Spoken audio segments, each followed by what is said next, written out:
you may know, the Vietnam War was one of the most criticized political moves by the government in the history of the U.S. government, in the history of our existence. Young men were drafted into combat to fight a war very far away in the jungle. A lot of people didn't like that, and we didn't really have a reason at first.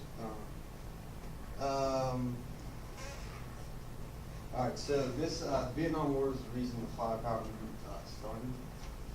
We're going to take a look at why that happened. In order to understand flower power movement, we must look at why or what started Vietnam. All right, so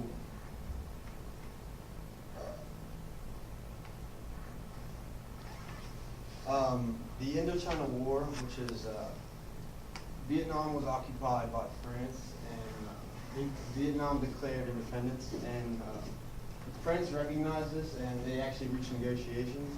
However, those negotiations went bad, and so a war between the French and Vietnam, or the Viet Minh, began. The U.S. backed France, and Vietnam was backed by Communist China and the USSR.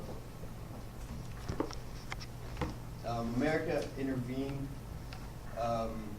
as soon as the negotiations were bad. All right, so they become involved. November 22nd, 1963, JFK is assassinated in Dallas, Texas. Later that day, Lyndon B. Johnson is sworn to office.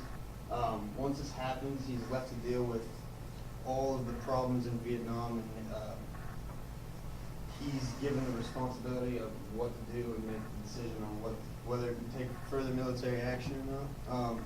Later that year, Congress approves a decision giving LBJ the right to take whatever actions necessary for the war in Vietnam. In his presidential election in 1964, he actually wins by a landslide against a man named Goldwater. Goldwater ran on a stance that he wanted a lot of military action towards Vietnam, and in running, LBJ took a stance against that, and it seemed like he wanted to get all the troops out of Vietnam. All right, so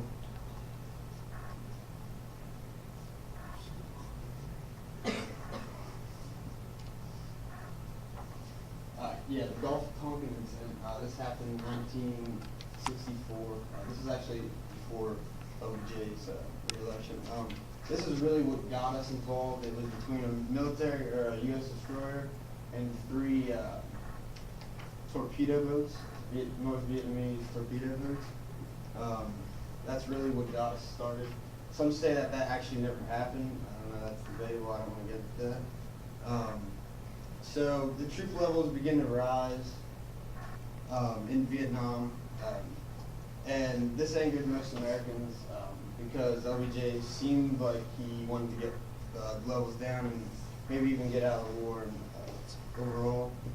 So this started many protests, both violent and non-violent.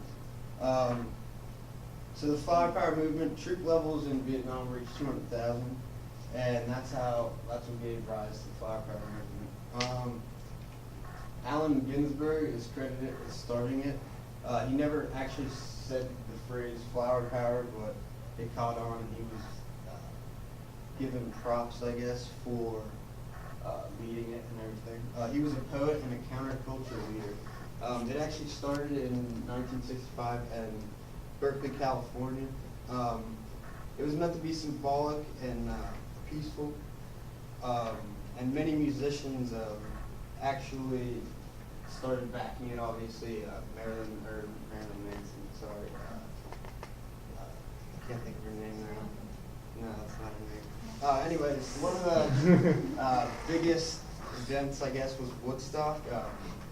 It was funny, when I was talking to my grandmother, she actually said she was kind of a hippie. She wasn't a full-out hippie, you know. She actually said that they heard about Woodstock and were going to go, but they heard that it wasn't going to be that big of a deal, so they decided to go to another concert in Watkins Glen. I don't know how that happened. Apparently, obviously, she was very wrong. In 1970 then, the Kent State Massacre occurred. Kent State University in Ohio. There was a protest there against the Vietnam War, and this is after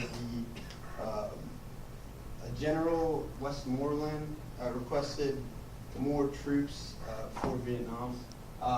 Anyways, college students there unarmed were protesting, and Ohio National Guardsmen were put there to sort of calm the situation. They ended up shooting at the students. They killed 4 and injured 9, and obviously this made America pretty mad. And this forced Nixon to take action immediately. So after that, after the Kent State massacre, Nixon cuts levels by 70,000 troops. So 70,000 less people, but there's still many young men over in Vietnam fighting. In 1973, the draft actually ends. So that's giving Americans hope. So everyone's kind of happy about that. Then the last troops leave Vietnam, and this is when they get back. All the soldiers are like cursed at and spit on, and my grandmother recalls my grandfather. Like, this was very hard on him. My grandfather served in the war. I didn't say that, so you know. Actually, they lived down the street from the fire hall, and when he got back, there was one day they were eating dinner, and the siren went off to the fire hall, and she just remembers him straight diving under the table, and she was shocked. And needless to say, their relationship went bad. He was very mentally not okay from the war, especially coming back. In World War II, you were praised, and after Vietnam, everyone pretty much disliked you. All right, so this flower power movement, it pretty much shows us why people got so mad at the whole Vietnam War, and that's how the flower power movement started. Thank you.